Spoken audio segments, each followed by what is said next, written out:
All right, welcome back, people. We are looking at the Ghost of Christmas Present. And for this ghost in particular, what I'm going to be doing is I'm going to split this up because otherwise this video is going to be like an hour long. So we're going to look at the initial presentation of the Ghost of Christmas Present. And then what we'll do is we'll have a look at the different moments that he shows Scrooge. So remember, active participation, exercise books out, pen out. And here's your first three questions from memory. What do you remember about this ghost? Some images there to hopefully ignite some memories from your learning. Two, what do you remember about the different moments that he shows Scrooge? And then three, bit of an opinion here, but do you think he's less impactful than the Ghost of Christmas Past? Do you think that he's more impactful than the Ghost of Christmas Past? And I would explain your reasoning behind that. And once you answer those questions, let's have a look at the initial presentation of this ghost. So I'm going to keep this quite broad and I'm going to keep this quite conceptualized in the beginning because I think there's a really profound concept. And again, I say it all the time, yeah, but Dickens is so smart because the way in which he's characterized these ghosts and the different concepts that he's embedded within them. There was no ChatGPT when Dickens was writing this. Like, he come up with all of these ideas from his brain. And, it's phenomenal that he was able to craft his sentences in such a way to get these messages across.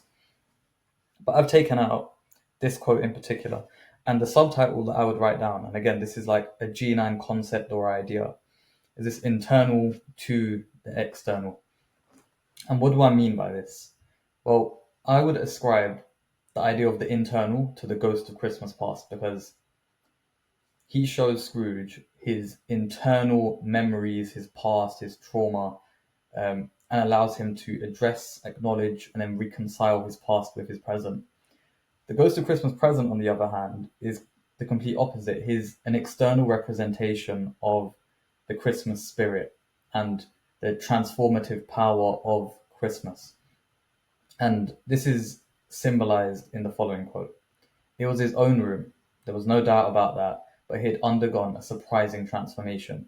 So this is when the ghost first appears. Dickens wakes up. No, Dickens doesn't wake up. Scrooge wakes up. He goes to this room where the ghost is sort of sitting here like this, on top of like a banquet of food.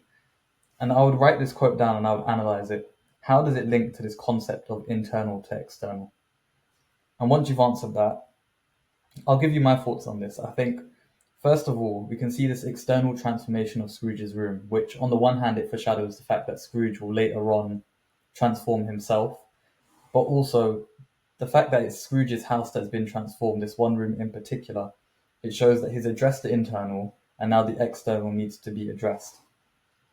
And this transformation that the room has undergone will mirror Scrooge's transformation. And we can see, like in the presentation of the room, it's now littered with images of Christmas and all of these associations with Christmas. So you have, the holly, you have this bright light that we're going to talk about in a moment, but then you have all of these Christmas related foods, which ties into this. Like, I would remember this quote and I would, analyze it regularly leading up to your exam, but there's a whole paragraph. And if I'm being really frank with you, it's clever, but I hate reading it every single year when I teach this because it's literally like two whole paragraphs of just food. And when I'm reading it, I'm just like, okay, this is getting a bit repetitive. But again, useful to remember and also important to include when you're talking about the importance of this ghost. You don't have to memorize every single bit of food that Dickens describes. But what I would do instead is just remember this phrase. There's the asyndetic listing of numerous different Christmas-related foods. Asyndetic listing, hopefully you know what that is. If you don't know what that is, it's just listing with commas. And again, let's talk about the impact of that. Why have this asyndetic listing of food? Literally two whole paragraphs of it, like he overdoes it way too much. But regardless, the asyndetic listing of food mirrors and reflects this idea of abundance, this idea of generosity, but also encapsulates the primary function of this ghost, which is to showcase the generosity of the Christmas spirit. And with that, we can then look at the appearance of the Ghost of Christmas Present. And here's the quote that I've taken out, and I've got some questions for you.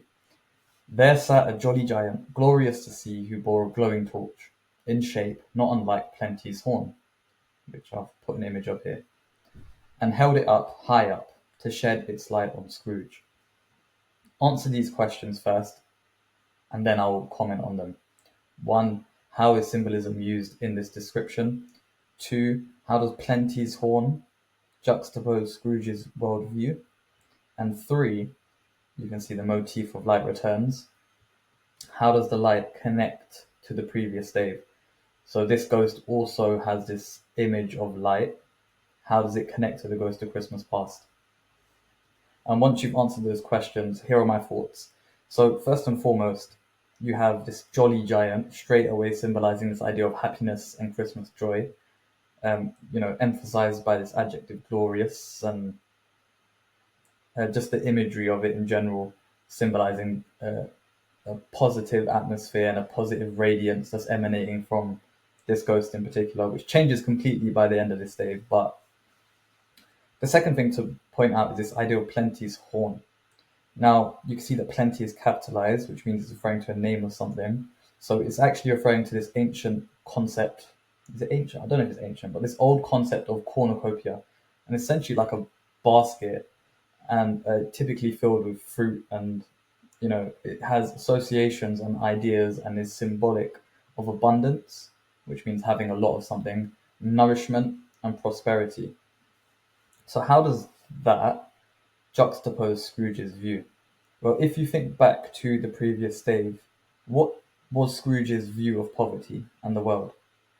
He said that quote that there's nothing so hard on an individual than poverty. So it shows that he is not living in a state of abundance. Instead, he's living in this state of restrictiveness, and how there's not enough resources for people, which also links to when he's talking about the prisons and not being able to, he couldn't afford to make idle people merry. It juxtaposes his worldview. It's conveying this idea of abundance and sharing and generosity just in that image of Plenty's horn, and that allusion to this idea of the cornucopia. And third, again, I keep referring to this, but the motif of light is back. And this ghost is holding up its torch and it's shedding its light on Scrooge. Again, illuminating its light on Scrooge, bringing Scrooge to awareness. But this motif of light, it changes from this idea of introspection and awareness to something different. And we can see this in the first place that the Ghost of Christmas Present takes Scrooge. Take them to this bakery, and at this bakery, there's people lining up to get their bread and their food and their Christmas items for their Christmas dinner.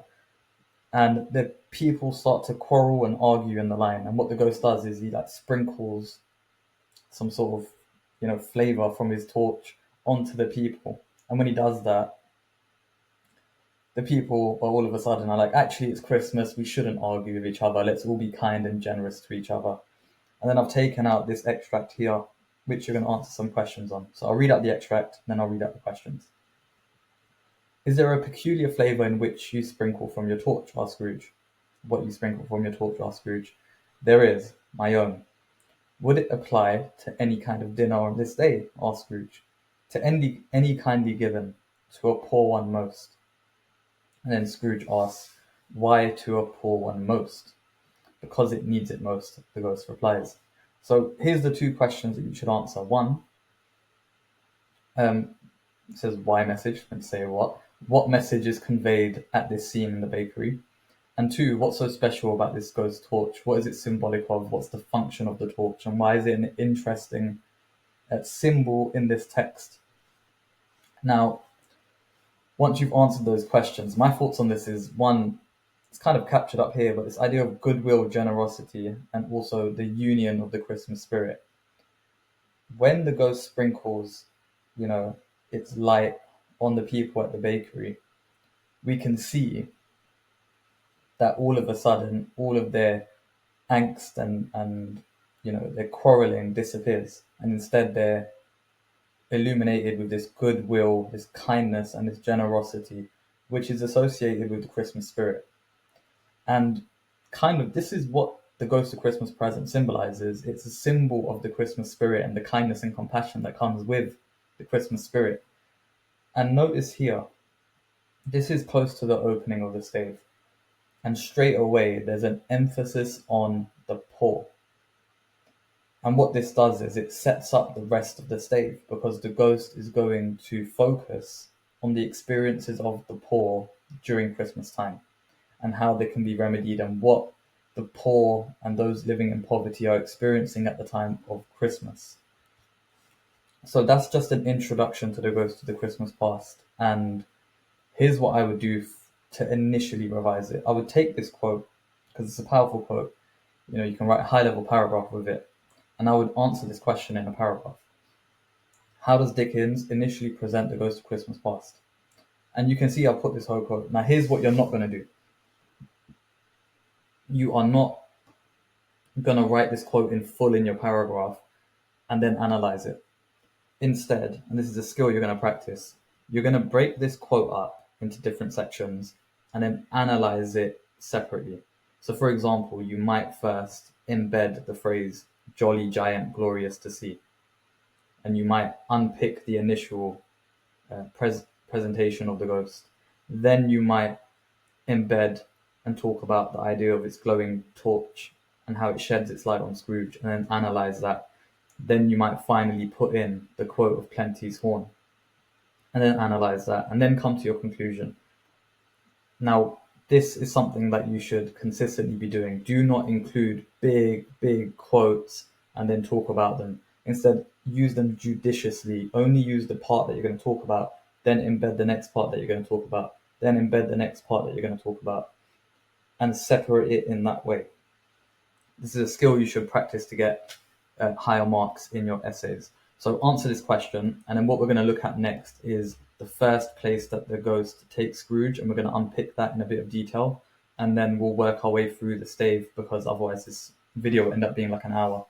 So answer this question, good luck, and in the next one we'll look at the first, or the second, I guess, section that the Ghost of Christmas Present presents.